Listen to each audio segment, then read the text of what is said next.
Welcome to Monday Morning Coffee with Inside the Firm. Each week, our hosts will be interviewing local, regional, and national business leaders to give you an inside peek into how they lead their business to success in the ever-competitive business climate. Welcome to another episode of Inside the Firm. This is a Monday morning edition. I am your host, Alex Gore. Today, I'm here with Rena Klein, who is a nationally recognized expert in the small firm practice and author of The Architect's Guide to Small Firm Management, published in 2010. With 20 years of experience as an owner of a small architecture firm and 15 years as a consultant and educator, Rena brings a specialized understanding of design managed by entrepreneurial architects. She's also been involved in the Architect's Handbook of Professional Practice, taught at the University of Washington and at the University of Washington State, and in 2006 was named an AIA Fellow. Welcome inside the firm. Thank you.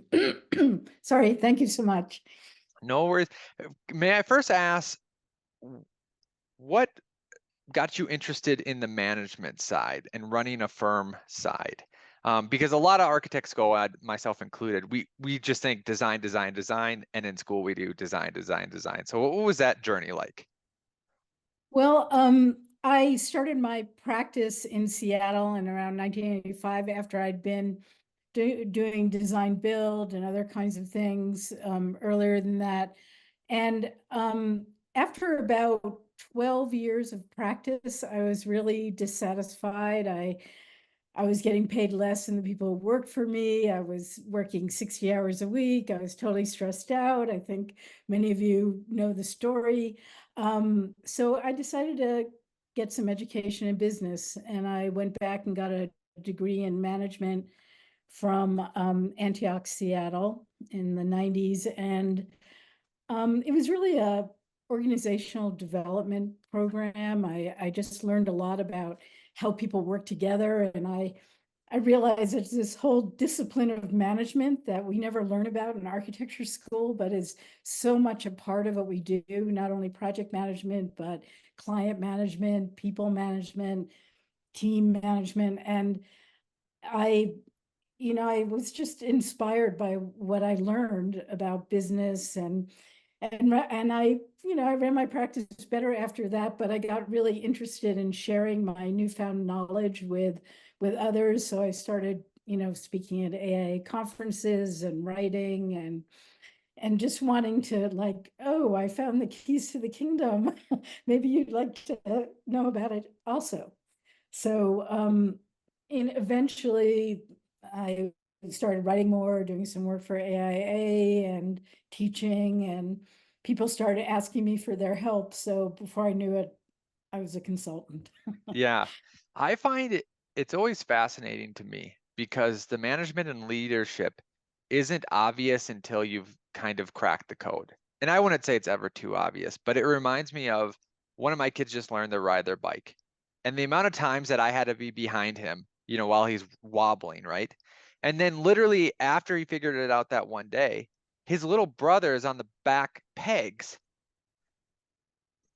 Not too safe and all that, but okay, so 2 days ago you couldn't balance by yourself, and fast forward 2 days, now you have your little brother on the back.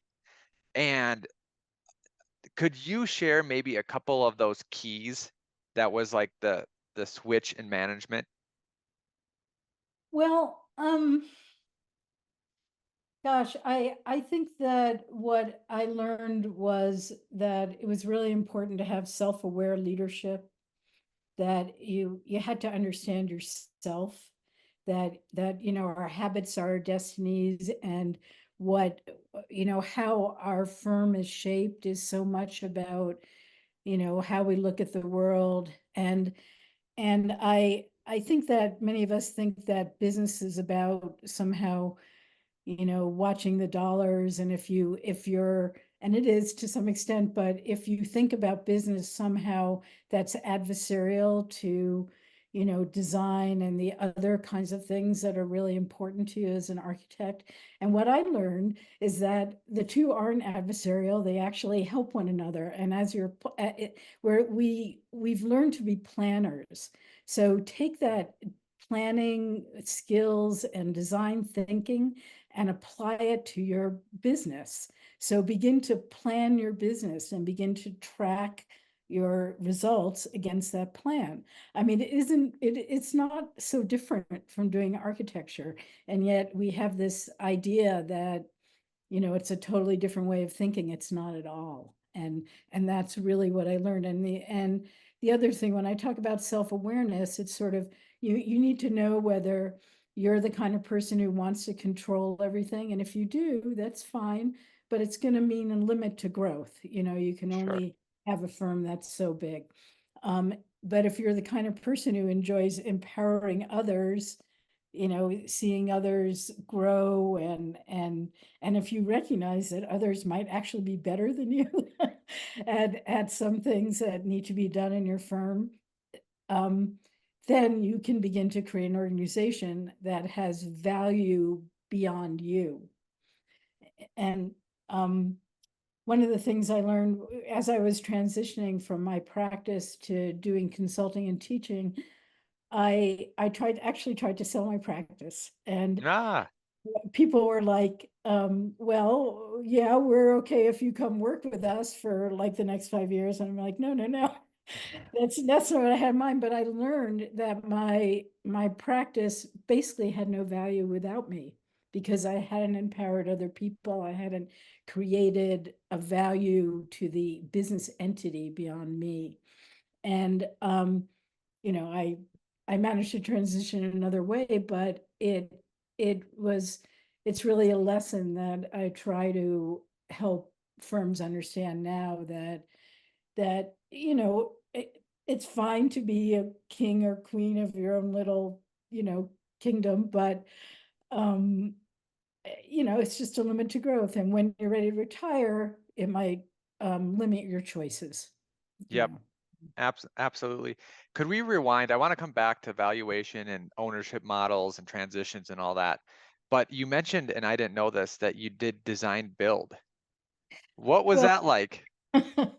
Well, when I graduated from architecture school, it was in the 70s, and I know you're not old enough to remember, but at the time the economy was going up and down and up and down, and I was like being hired and fired and hired and fired. Like, this is crazy.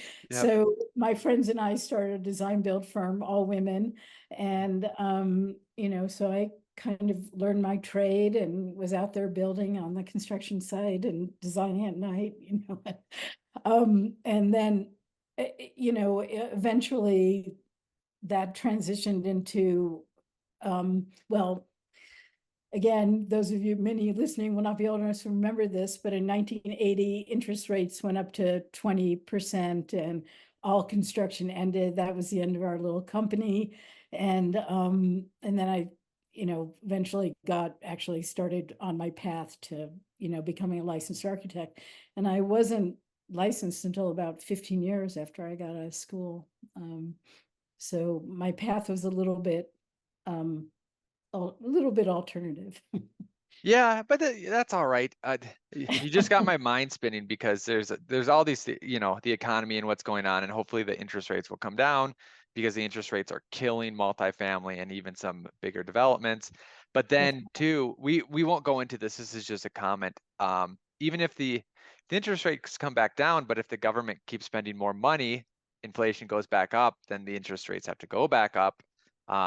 It's a balance that is above our pay grade, but definitely affects us. Well, all I'll say about that is that it's important for firm owners to pay attention to the macroeconomy, because the inflation, interest rates, other indicators that are particular to the kind of sectors people are in are very important for us to watch, so we can prepare, because architects are the first hurt and the first who start up again. So we're the beginning of the construction cycle, generally speaking. And with the exception of some development projects, of course, where there's other things going on in advance. But I think it's really important for us to understand, the trends in the big picture and the trends within our firm, which are about, understanding the financial trends, key financial indicators, um, our level of inquiries, other kinds of key performance indicators that help us understand in our little micro world how it's impacted by the macro economy and fiscal policy, government spending and taxes, all part of that mix. Right? Yep. Well, I would just echo that because it does affect your strategy of your firm. The macro affects the micro because we have put in our foot more and more in the door of construction because once it's funded, it's secured for a year to 2 years on a, we don't do huge projects, but 2 years would be a long one. Well, architect-led design build is a really interesting, not totally new and innovative, but I think a really interesting avenue for many smaller firms if you're interested in that I kind wish of they'd do more of it, practice. honestly. Yeah, because the construction, people, the builders make more money, right? It's for some odd reason, and because of the length of the projects relative to the design, it can be a really good balance if you're interested in that kind of practice, which is really a little different Yep. than. And you know what? I can tell you why, because we do both. And not you, I'm talking to the audience. Mhm. As much as we don't like to hear it, it's more difficult.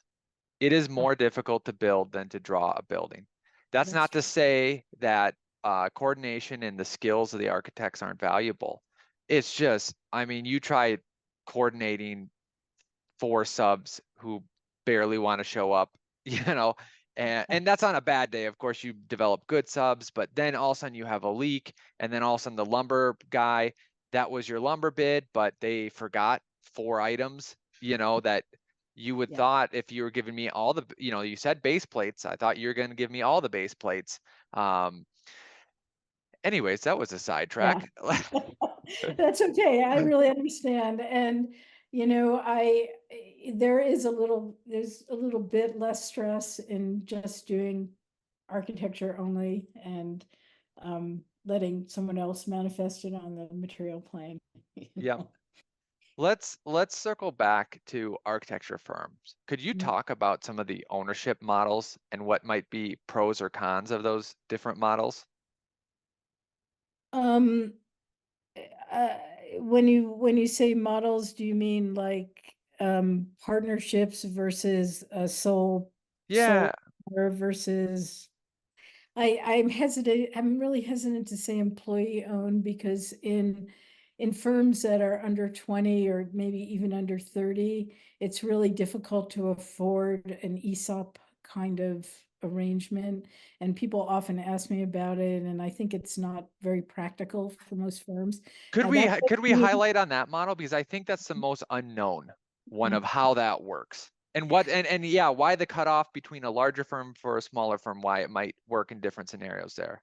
Well, let me just say that if what someone's trying to accomplish is spreading out ownership, there are a number of different ways to do it besides an ESOP, which is a particular thing that involves, um, a lot of legal work and a lot of fees, and it ends up being very expensive.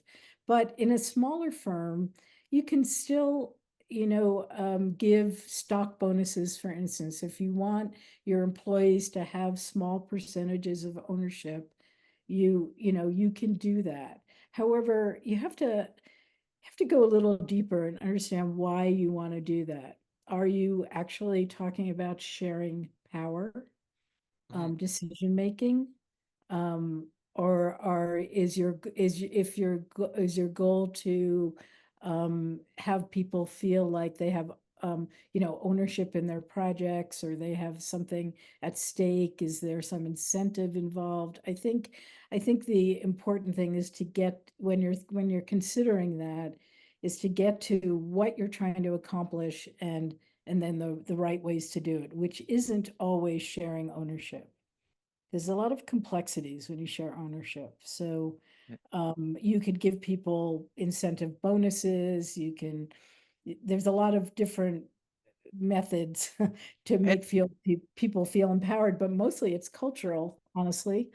Most of us don't, it's not about the money as much as our autonomy, ability to make decisions, cultural, appreciation. yeah, those and kinds of- there's a balance, I feel like, and it does depend on firm size, because um, what is your goal is important. Is it retention? And then what does that mean? Because retention to different people means different things. One of it is salary, and that can and is important. One of it is project type, and one of them can just be influence and input, right? And the problem, and those are three different buckets. I'm sure there's more. The balance can be is, you see this as firms get bigger, and I'm not just talking about architecture firms. I'm talking about like Excel Energy. I'm talking about the govern anything. If you make decisions by committee, if you make decisions by bureaucracy, if you do it by committee, it can take long and you can try to please everyone, which means you please no one. If you do it by bureaucracy, all of a sudden you have to write rules for everything. And that's just, you could imagine as an extreme, a kid in high school that's trying to be mischievous. I'm following the rules, or and just being a nuisance. And then someone who just does a mistake and has to get a slap on the wrist, the same as the kid who is, so it's definitely a balance. Is that what you're getting at with all these different dichotomies? Yeah, I think so. I think that if it's about retention, sometimes people have senior staff who maybe are the same age as they are, and it doesn't make sense for them to be, successors. They're not going to take over the firm when the founders retire, but they need to be rewarded for their efforts, and they need to be, given some incentive to stay. And so often those kinds of people we can develop kind of a profit sharing program for them. So, say if the firm earns over X amount of profit, then, they get X percentage of it automatically. So there's kind of an incentive to do that. When it comes to ownership, in terms of the different models, it's not uncommon for, say, founders to want to bring in minority partners, 10 to 15 years before they retire. And I would really encourage that, and understanding the qualities of these, minority partners, and those partners may eventually be the majority owners, because as the founders retire, and you want to start this process 10 to 15 years before you want to retire. So if you can identify people who are, entrepreneurial, willing to do a little extra, put the firm ahead of themselves sometimes, show, excellence in various aspects of our work, like design or technical or project management, and also are, self-aware and good managers, and that's who you want. I think that if you're giving somebody ownership in the company, you're also giving them the opportunity to be leaders. Mm-hmm. Now, people can be leaders without being owners, like that last example I gave. You might have a senior person who's at a principal level, but not an owner, because they're not going to be, they just don't want it or whatever. But that this that there's a leadership transition. There's when you're an owner, you also should begin to do some other things besides project work. You should be, maybe a champion of standards and templates, or maybe you're a studio director that, knows what everybody's doing and mentors all the other project managers. Or maybe you're really interested in finance and you begin to learn the business side of the business, or human resources. I just feel like that as that there needs to be a both a training and a transition of leadership skills to emerging leaders, to new owners, and it's a process. So I kind of believe that in most cases new owners should come in incrementally, like 5% a year or something like that, as they're buying out maybe founders who are retiring, so that along with them gaining ownership, they're also gaining skill in leadership. And one of the biggest things is business development. They have new owners are, at least most, would be expected to be able to bring projects in. Yeah. Be able to get out there and network, to have some kind of connection. And even if you've been a super project manager, which many people who become owners are, that they just excel at that. They often have people, client reps and people at their same level who they begin to know, and that can be their network, that becomes their business development network. But not but shadowing the owners or the principals who are really good at it, you really need to learn from them. But I also want to say that we have to value other things, that sometimes there are people who come into ownership who really have other skills. They're not that great at business development, but the firm, there's just the technical whiz of the firm, and Yeah. person is needed too, and that person can be a firm leader and a firm owner. Yeah. So a lot of different skills need to be valued, but obviously you need rainmakers, you need people who can bring Yeah. projects. And I think there's actually a layered cake to that, because there's a whole systematic way about how you can go about marketing in the different avenues. But a lot of people think that marketing and sales is the only way that's brought in. And I shouldn't say most people, I would just say it's maybe a common default, right? But there's Yeah. the two other ways which you were hitting on that were very valuable. One can just be project excellence, meaning, oh, the client loves you, you nailed it out of the park. And the other one can be excellent design. So you have excellent design, project excellence, and then you have your sales and marketing going out there, talking, networking, getting it those ways. So the people who aren't going out there doing that, they can get clients through those other two ways, for Right. sure. And That's true. I want to put you on the spot here. All right. So there's going to be a long way to answer this question and a short way. Okay. So, and I want you to answer the short way first, and then you can expand the long way as much as you want. When you're evaluating firms, how's evaluation coming up with? What kind of metrics are you looking at to put a value, a monetary value on a firm? I use a formulaic method that's basically sourced from the Zweig Group report on valuations, which they publish every year. So that's the short answer. There you go. In that valuation report, there are about 200 or 300 formulas for all these different circumstances, different firms that have, like if you're a subchapter S versus a C Corp or an LLC, there's different valuation formulas. Or if say you're a firm that has no profit for various reasons, but you've existed for 30 years on the churn of, bringing projects in, or it gets paid really well, then you would value a firm like that based only on revenue. You wouldn't use profitability.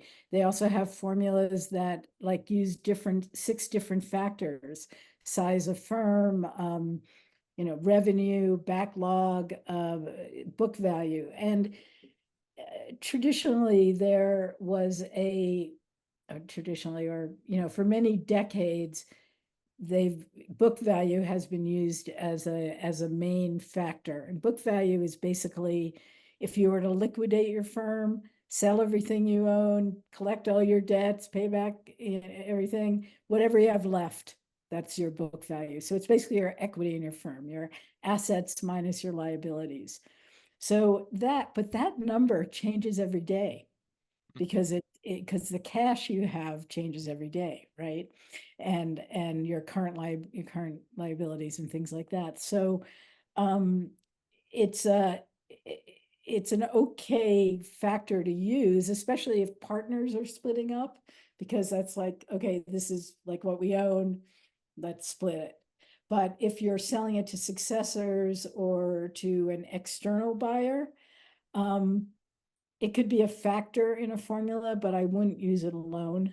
And because it's so changeable and it's very manipulatable, because you can have a lot of money in the company because you just kept it there, or and Oh, then you sure, can take sure. it out, and then you can take You it could out. not, the owners could decide to not take that big of a salary and start stacking up the pile. Yeah, So there's, there's a lot of um it's changeable, which and the other thing I think I want to say about valuation is that whatever you come up with, if you have if you pay somebody to do a valuation for you, and there are industry people do architectural firms, or you can go to a certified business certified business valuator, or your sure. accountant.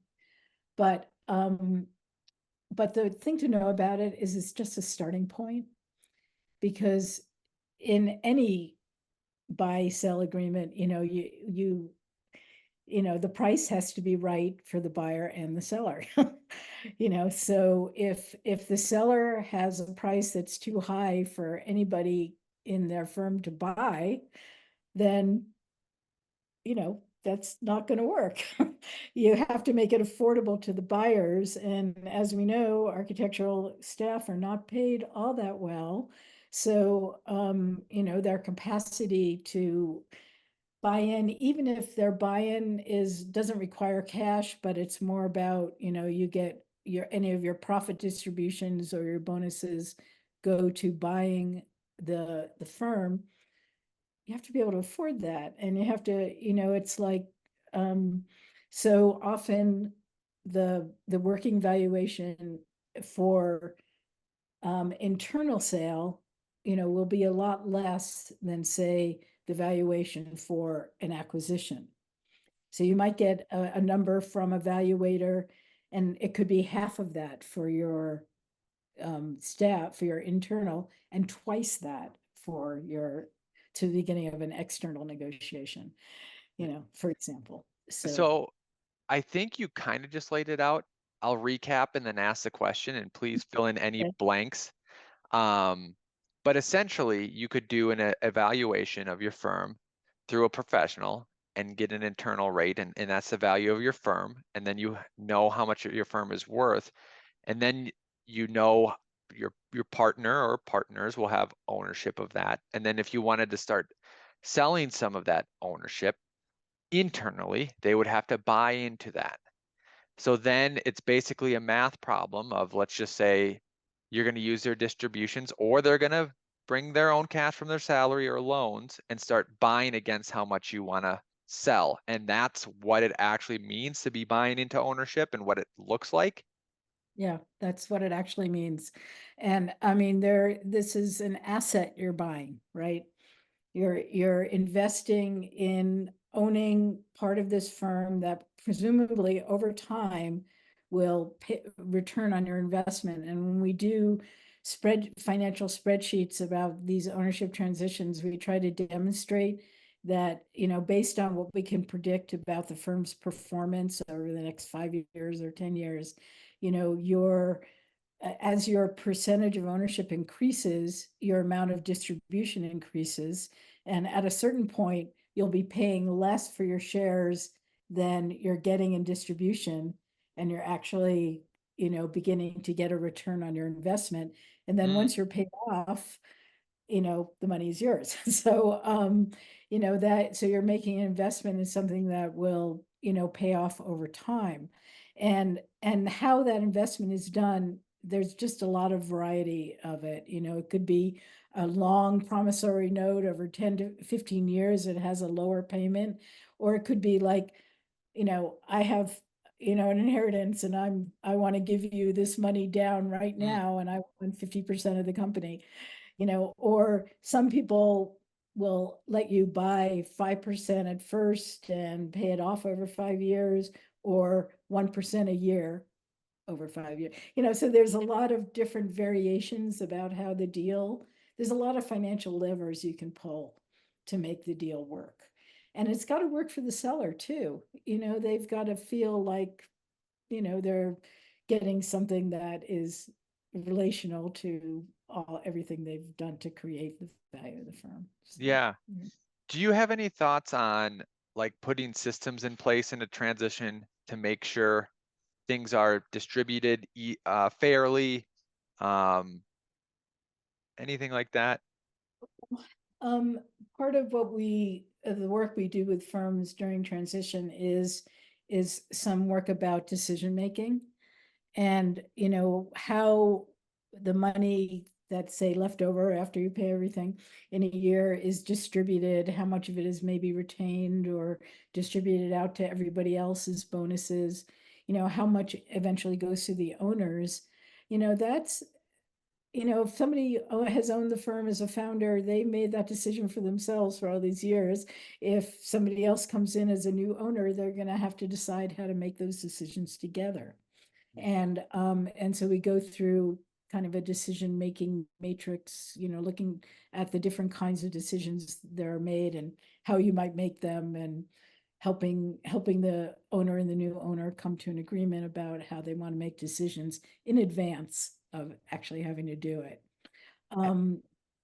Have you seen in your experience, because a lot of times, like you said, there's a plan over 10 years, over 3 years, and I'm sure it can vary over 1 year, Right. that suddenly, is there normally talk about a transition of who is making the main decisions if it is a true transition, once they get over 50%, meaning let's just say it's me in the firm, and it's going to be a 10-year transition, but in 5 years they'll have more than 50%, and be like, okay, what will the decisions look like? What, like, will you be making these decisions instead of me, or a multiple of you? Well, many firms decide to do a lot of their decisions by consensus. Since, most of architects have an egalitarian bent. Not all, but it's kind of I am a dictator. I see it in our culture to some extent anyway. It's espoused. Whether it's actually done in practice is another thing. But traditionally in companies, you vote.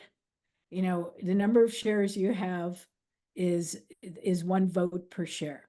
So when you become the majority owner, those decisions that you're making based on vote on majority holdings, if once you become a majority owner, you're empowered to make that decision, or you have the majority votes. Now, like I said, in most cases, for most kinds of decisions, most partners want to talk it through. But sometimes we'll see, okay, we'll try to talk it through first, and then if it doesn't work, we'll have a vote. Yeah. So. Circling back to not transitions, but just firm ownership, have you Uh-huh. seen any common thread, or it doesn't have to be common, but a reoccurring thing where people are coming to you to look at their business or to talk about business, where you've seen or give advice that helps the bottom line that people are missing out on? All the time. That's What would be an example? That's a lot of what we do at CVG.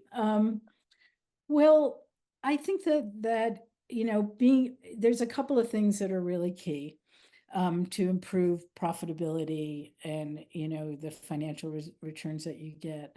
One of them is really to make sure that everybody keeps their time, and to pay attention to to have awareness of project schedules, and how many hours are dedicated to each, and to have a tool like a project management software where you can track how you're doing in relation to your budget.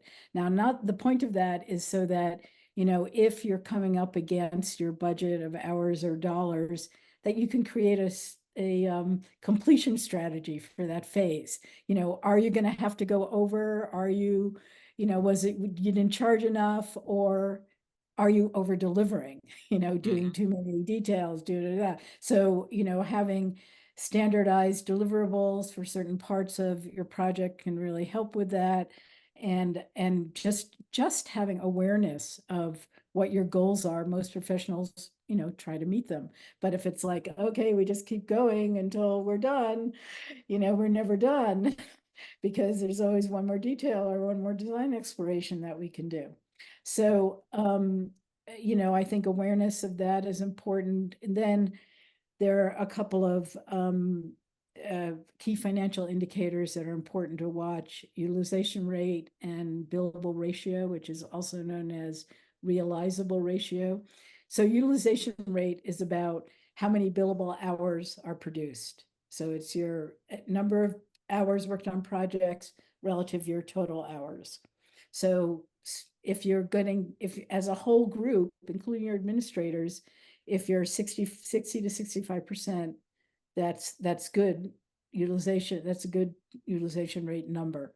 If you're way higher than that, it probably means that there's non-billable work that isn't being done, like business development, marketing, process improvement.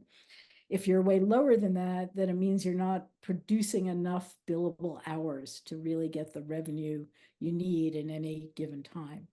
So again, it's not about somebody standing behind your computer with a stopwatch.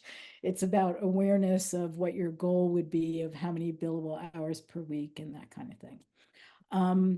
Then billable ratio or realizable ratio is like how many of those hours you put on projects do you actually get paid for? Okay. And that's where pricing, scope creep, over delivery. Could I ask a question there? Because you could be timing your time on working on a project, doing details, being productive and stuff like that. And then you, as a person who's just working on the project, says that that's billable, but you don't realize till later, oh, you spent 40 hours on that. We could only bill 20. Exactly. That's exactly that. And so, almost all firms discount some. So we see best practice at about 90% billable ratio or realizable rate, 95%. But we see so many firms that are doing 65, 70%.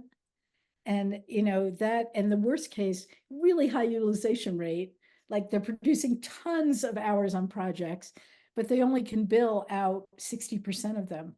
That's like making 100 widgets and throwing 40 of them out. So, it's really hard to be profitable that way. So, looking at that metric and small improvements can make a lot of difference in terms of dollars coming in, but it's on both sides. It's on pricing and it's on, operational effectiveness. So, and part of that is having the right person do the right parts of the project.